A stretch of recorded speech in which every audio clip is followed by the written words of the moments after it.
কি রে বন্ধু, তোরা গাঁদা ঘরের সাথে ঘুরতেছিস কে? খালাদা একটা নেশাখোর। না রে বন্ধু, আমি নেশা টেশা করা ছাড়ান দিচ্ছি, আমি এখন আর নেশা করি না। কি রে, নেশাখোর আবার কবে ভালো হলো? না রে বন্ধু, বিশ্বাস কর আমি অনেক ভালো হয়ে গেছি। কি রে, নেশাখোর আবার আমার গায়ের দেয়?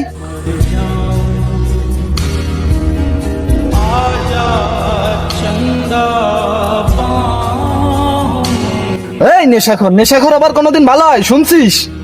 বন্ধু তুফান শোন, ও নেশাকর হলো আমাদের বন্ধু, তুই কেন ওকে ধাক্কা দিলি? এই ধাক্কা দিছি, ওই নেশাখোর মারি না, এটা ওর কপাল বলো।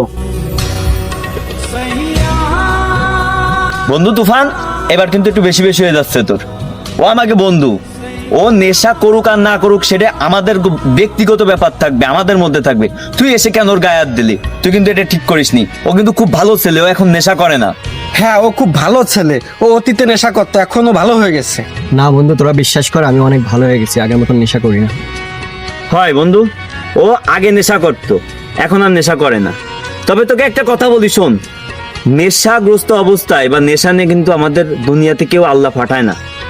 ফ্যামিলির চাপে, না হলে আশেপাশের সঙ্গ, বন্ধু বান্ধবের সঙ্গের কারণে বা কোনো এক কারণে কোনোভাবে নেশায় ঢুকে যায়। তবে ওখান থেকে বের হয়ে সমাজে আবার চলিতভাবে চলমনভাবে চলাফেরা করা, এটা কিন্তু খুবই বিশাল মেহনতের ব্যাপার। আরও সেটা পেরেছে। তোর কিন্তু ভুল হয়েছে, তুই ওকে যেভাবে অপমান করেছিস এটা করা তোর ঠিক হয়নি। তুই যে ওকে এইভাবে অপমান করেছিস তুফান, এই কাজটা তোর মোটেও ঠিক হই না। হাজার হলে আমাদের বন্ধু, এটা তোর মাথায় রাখা উচিত ছিল। বন্ধু, আমি তোরে না যাই না অনেক অপমান করে ফেলাইছি, আমার ক্ষমা করে দিস। আরে ভাই বন্ধুর মধ্যে এরকম হয়েই থাকে, তাই বলে কি মাপ চাওয়া লাগে? আয় তুই আমার বুকে।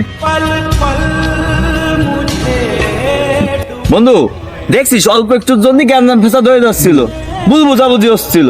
ও আমাকে বন্ধু কিন্তু ভালো, এও ভালো। তা যাই হোক, ভুল বোঝাবুঝি দুইজনের মিটে গেছে, এইতেই আমরা খুশি। বন্ধু বান্ধব মিলে গেলে তো নিজের মনেও ভালো লাগে, তাই না বন্ধু? এটাই বাস্তবতা, খুব ভালো লাগে।